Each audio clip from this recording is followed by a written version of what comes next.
What's up, everybody? It's your boy Brandon Blaney, aka Brandon Lee TV, tapping in with you once again. Now, this video isn't to say who's right or wrong, but we're gonna be checking out 3 different public figures who have been in the media tabloids in recent months. We're looking at Kyrie Irving, Brett Farve, and Dana White most recently.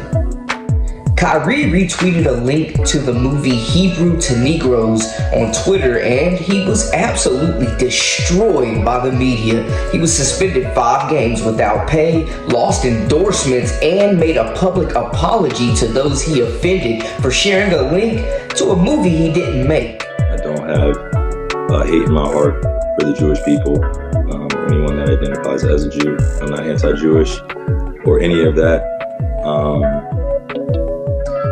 And it's been difficult to sit at home with my family, with them seeing all of this and having questions. And, the part that hasn't been hard is explaining myself, because I know who I am, I know what I represent. But I think the difficult aspect is just processing all this, and understanding the power of my voice, the influence I have. I'm no one's idol. But I am a human being that wants to make impact and change. I'm sorry to not only the Jewish community, but to my family members and to my relatives, because they know I stand for something bigger, and I'm grateful now I get to explain myself. Meanwhile, Amazon, the platform where the movie is accessible, continues to profit from it. Now Brett Farve is out here stealing millions from low-income families in the poorest state in America, Mississippi. Where you're bleeding money from potential welfare recipients.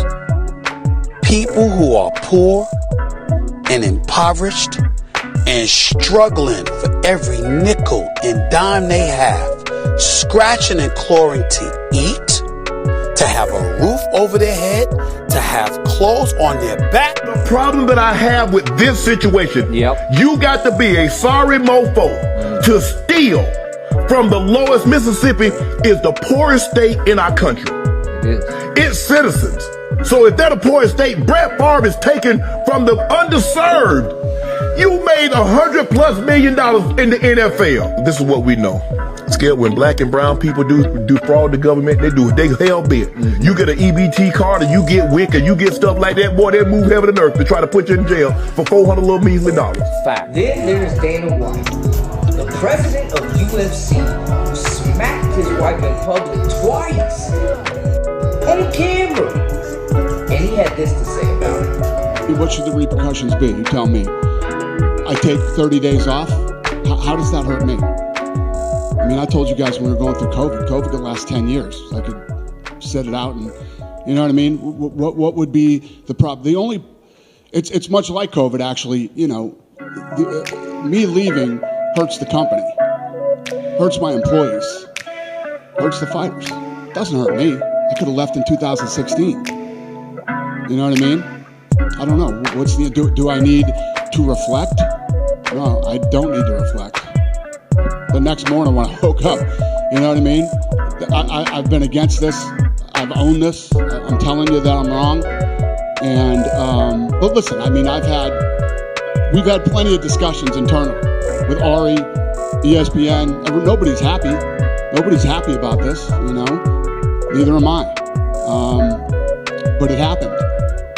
And I have to deal with it. And what is my punishment? Here's my punishment. I gotta walk around for however long I live. Is it 10.4 years or is it another 25 years?